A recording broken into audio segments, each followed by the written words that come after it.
pour calculer le résultat d'exploitation prévisionnelle 2015 pour le nouvel espace de vente, on a l'annexe 1. On y trouve les renseignements relatifs à la gestion prévisionnelle liés au projet d'extension. On aura donc les produits d'exploitation et les charges d'exploitation nécessaires au calcul du résultat d'exploitation prévisionnelle. Donc on nous dit que l'espace de vente futur a une surface de 300 mètres carrés, qu'il va générer 6 000 € par an et par mètre carré de chiffre d'affaires. On peut donc utiliser ces informations pour calculer le chiffre d'affaires prévisionnel. Donc le chiffre d'affaires prévisionnel, ce sera 300 mètres carrés que multiplie 6 000 € au mètre carré et par an. Et on multiplie par 3 et on divise par 12, car l'exploitation se fera en 2015 à partir du mois d'octobre, date d'ouverture du point de vente. Donc, octobre, novembre, décembre, 3 mois, 3 douzièmes de l'année, ça fait 450 000 € de vente prévisionnelle hors taxe. Sur ces ventes, on prélève une marge commerciale. On nous donne dans l'annexe 1 le taux de marque moyen de 20% qu'on va appliquer sur le prix de vente, c'est-à-dire sur le chiffre d'affaires ici. 450 000 que multiplie 0,20, on obtient la marge commerciale sur les ventes du dernier trimestre de 2015 prévisionnel. Donc on va ensuite pouvoir calculer le coût d'achat des marchandises vendues en faisant la différence entre les ventes hors taxe et cette marge commerciale. On obtient le coût d'achat hors taxe. En plus du coût d'achat, nous avons différentes charges d'exploitation, toujours dans la même annexe. On a des charges relatives au loyer commercial, 5 000 € par mois à compter de la signature du bail. Donc cette signature du bail a lieu le 2 mai 2015. Donc on va avoir 5 000 € par mois pendant 8 mois. Donc on va faire la multiplication, 5 000 fois 8 mois. 40 000 € de loyer en 2015. On payera aussi des impôts, taxes et charges de personnel, elles sont ici. Impôts, taxes et charges de personnel, 9 000 € par mois à partir de l'ouverture du nouvel espace le 1er octobre. Donc, pendant 3 mois. Donc, 3 fois 9 000 €. On a ensuite la prise en compte des dotations aux amortissements résultant de l'investissement de 270 000 €. C'est l'agencement du nouveau local de guitare et d'ampli.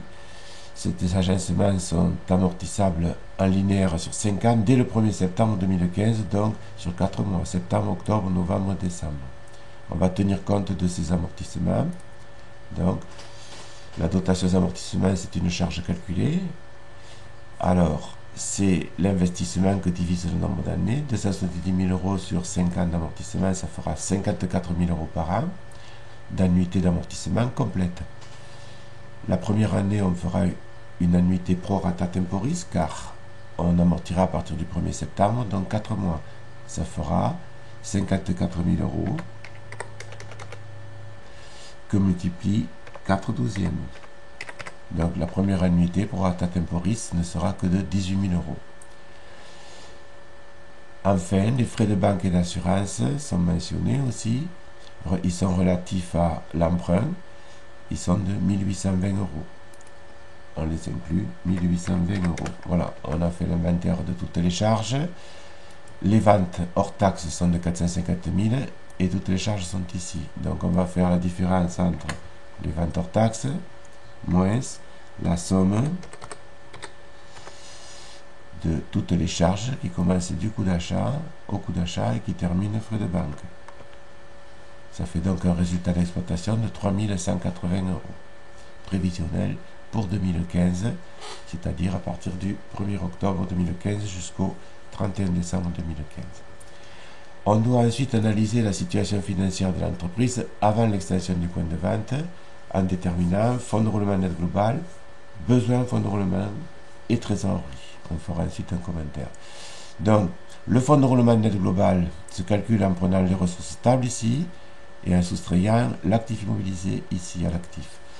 Donc on va retrouver les ressources stables dans ce calcul en faisant la somme des ressources propres et des dettes financières qui sont des dettes à long terme, donc stables. L'actif immobilisé, ensuite on va faire la somme de 3 types d'immobilisation, corporelle, incorporelle et financière, à l'actif. On fait la différence entre les ressources stables et l'actif immobilisé pour trouver le fonds de roulement net global. 3 117 714 euros, c'est l'excédent de ressources stables sur l'actif immobilisé, c'est ce qui reste à l'entreprise après investissement. Et cet excédent financier de ressources stables permet de financer le besoin en fonds de roulement pour l'exploitation. Alors pour l'exploitation, on calcule le besoin en fonds de roulement qui est égal à l'actif circulant ici, hors trésorerie, c'est-à-dire qu'on ne prend pas en compte les disponibilités, moins le passif circulant ici. Alors l'actif circulant, c'est stock et créances, dont on fait la somme. Le passif circulant, c'est les 3 dettes ici, fournisseurs, fiscales et sociales, et autres dettes d'exploitation. Voilà. Donc si on fait la soustraction actif circulant moins passif circulant, on trouve le besoin en fonds de roulement. Ce besoin est inférieur au fonds de roulement qu'on venait de calculer. Donc l'entreprise a suffisamment de ressources, 3 117 714, suffisamment de ressources pour couvrir le besoin de 2 823 884. On fait la différence entre fonds de roulement et besoin de fonds de roulement.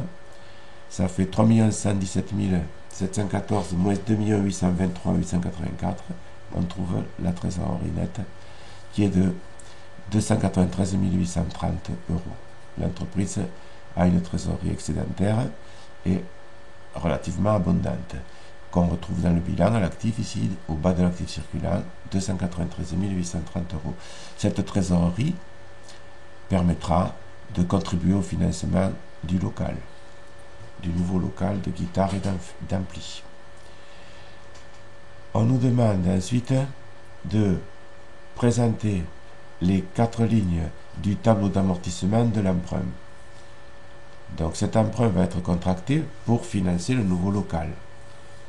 Ce nouveau local comprend un fonds de commerce de 60 000 euros, donc on le trouve dans l'annexe 3, ici. Un fonds de commerce de 60 000 euros et des travaux d'agencement du nouvel espace de 270 000 euros. On va donc prendre ces 2 éléments qui constituent le nouvel investissement, les 60 000 euros du fonds de commerce et le mobilier d'agencement de 270 000 euros. Voilà, en tout ça fait 330 000 euros d'investissement.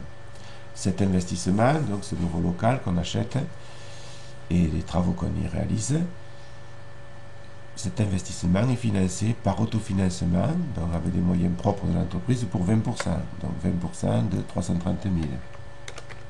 Ça fait 66 000 euros que l'entreprise apportera de ses propres ressources.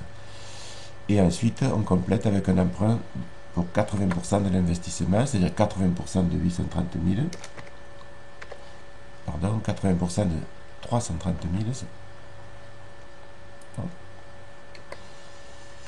330 000 que multiplie 0,8, 264 000 euros qui devra être emprunté. On emprunte 264 000 euros pour 5 ans, au taux annuel de 3,24% et remboursable par mensualité constante sur 60 mensualités. 5 ans que multiplie 12 mensualités, ça fera 60 mensualités. Donc le taux annuel est de 3,24%. On va appliquer la formule de calcul des annuités constantes I sur 1 moins 1 plus I puissance moins n en l'adaptant ici aux mensualités. Donc on prend le taux mensuel proportionnel qui est égal à 3,24%, le taux annuel, que divise 12, ça fait 0,27% de taux mensuel proportionnel. On va donc dans la formule remplacer le taux I par 0,0027, taux mensuel proportionnel, et l'exposant sera moins 60 car n, le nombre de mensualités de 60. Donc on a 0,0027 que divise moins 1,0027 puissance moins 60. On obtient en multipliant cette formule de mensualité constante pour 1 euro par 264 000 euros et on obtient 4 771,94 euros de mensualité constante que l'entreprise devra verser chaque mois pendant 60 mois. On nous demande de présenter les 4 premières lignes du tableau de remboursement de l'emprunt. On commence à la première échéance, le 5 juin 2015. On a 264 000 euros à rembourser. Le premier mois, donc l'intérêt sera de 264 000 que multiplie le taux d'intérêt mensuel de 0,0027. Ça fait 712,80 euros. La mensualité constante, elle sera la même sur les 60 lignes. Donc l'amortissement, c'est le remboursement. Dans la mensualité, il y a le remboursement et l'intérêt. Donc il ne manque plus qu'à extraire le remboursement en faisant mensualité moins intérêt. L'entreprise, pour la première mensualité, rembourse 4 059. Du coup, la deuxième mensualité portera sur un capital de 264 000, le capital initial, moins le remboursement de 4 059. Et le taux d'intérêt est toujours le même. Donc, on va appliquer la formule qu'on a appliquée pour la première ligne. Et on trouve un intérêt de 701,84 qui est égal à 259 949 940,86 que multiplie 0,0027 par. Et l'amortissement sera aussi la différence entre la mensualité et l'intérêt. On applique donc la même formule. On peut terminer le tableau en recopiant la formule qui serait valable pour les 60 lignes. On peut le faire ici pour 4 lignes. Voilà. Ensuite, 1.4. Évaluer les incidences de l'investissement prévu et de son financement sur le fonds de roulement, le besoin en fonds de roulement et la trésorerie au 1er octobre 2015. La hausse du fonds de roulement, bien, elle correspond aux 264 000 euros d'emprunt. Ce sont des dettes financières à long terme et qui renforcent les ressources stables. Donc, l'augmentation des ressources stables augmente le fonds de roulement. Donc, on a une hausse du fonds de roulement. Ensuite, on investit 330 000 euros. Donc 330 000 euros, ça fera une baisse du fonds de roulement de 330 000 euros. Il en résulte donc une, disons, hausse moins la baisse du fonds de roulement. Il en résulte une baisse nette du fonds de roulement, net global, de 66 000 euros, qui correspondent à la sortie de trésorerie qui sera nécessaire aux liquidités que l'entreprise devra utiliser pour financer les 330 000 euros en complément des 264 000 euros d'emprunt. Voilà, donc l'incidence sur le fonds de roulement, c'est une baisse nette du fonds de roulement net global de 66 000 euros. On va voir maintenant l'incidence sur le besoin fonds de roulement. Le nouveau local va supposer un nouveau cycle d'exploitation relatif aux guitares. Donc on va stocker les guitares. On nous dit dans l'annexe 4, oui, que la durée moyenne de stockage des guitares est de 90 jours. On va ensuite régler les clients, disons, leur accorder du crédit client pour 10 jours en moyenne, et le crédit fournisseur sera de 45 jours. Et enfin, les dettes fiscales et sociales, qui étaient de 51 260 euros en 2014, augmenteront de 20%. Enfin, le taux de TVA est de 20%. On va prendre en compte tous ces éléments et on va calculer. En jaune, on fera donc le nouveau besoin en fonds de roulement lié au nouveau stock qu'on va devoir financer et aux créances clients qu'on va devoir accorder. Et on prendra aussi en compte les ressources que constitue le crédit fournisseur ainsi que les dettes fiscales et sociales pour le nouveau local, pour le fonctionnement du nouveau local. Donc les stocks d'abord, c'est 90 jours d'achat. Alors, on a fait un compte de résultat et on a fait ce compte de résultat sur 3 mois, donc sur 90 jours, ce qui fait que les 360 000 euros de coût d'achat correspondent à 3 mois. Ce sont 3 mois d'achat qui correspondent au stock moyen auquel on peut s'attendre dans ce nouveau local. On va prendre ces 360 000 euros. Pour les crédits clients, il s'agit d'accorder 10 jours en moyenne de crédit à nos clients. On calcule le crédit client, la durée d'écoulement du crédit client, en faisant le compte client sur les ventes TTC, car les clients, les créances sur les clients sont des créances TTC, donc on doit convertir les ventes en TTC. Client sur vente TTC que multiplie 90, on va le faire ici. Pour trouver les clients, il va falloir prendre les ventes TTC, les multiplier par 10 et les diviser par 90. Donc je prends les ventes TTC de 3 mois qu'on a calculé dans le compte de résultat prévisionnel. Je multiplie les ventes par 1,20 pour avoir les ventes TTC. Je multiplie par 10 et divise par 90. Voilà. Donc on va avoir en moyenne 60 000 euros de crédit client. Donc on a calculé le besoin pour le nouveau local de financement des stocks et des créances clients. On peut calculer maintenant les nouvelles ressources d'exploitation liées aux achats envers des fournisseurs qu'on paye à crédit et qui nous accordent 45 jours de crédit. Donc on va prendre les achats TTC, les multiplier par 45 et les diviser par 90. Alors les achats TTC, c'est toujours 360 000, mais on multiplie par 1,20. On les multiplie par 45 et on divise par 90. Donc c'est la moitié des achats TTC qui constituent le crédit fournisseur moyen pour le nouveau magasin. Les dettes fiscales et sociales, ce sera les dettes qu'on avait dans le bilan et qui vont augmenter de 20%. Donc on avait des dettes fiscales de 51 260, on les multiplie par 0,20 et on trouve l'augmentation de financement due aux dettes fiscales et sociales qu'on aura grâce à l'exploitation du nouveau magasin. Donc on va maintenant calculer la variation du besoin en fonds de roulement. Le besoin en fonds de roulement augmente pour le stock et les crédits clients et il diminue du fait des nouvelles ressources fournisseurs et dettes fiscales et sociales. Donc on fait stock plus client moins dettes fournisseurs et moins dettes fiscales et sociales. On obtient une augmentation du besoin en fonds de roulement de 193 748 euros. L'entreprise aura donc à couvrir ce besoin. Alors, on a constaté dans un premier temps l'incidence sur le fonds de roulement qui était négative. Le fonds de roulement baisse d'un côté de 106 000 euros. Donc les capacités de financement du besoin en fonds de roulement baissent.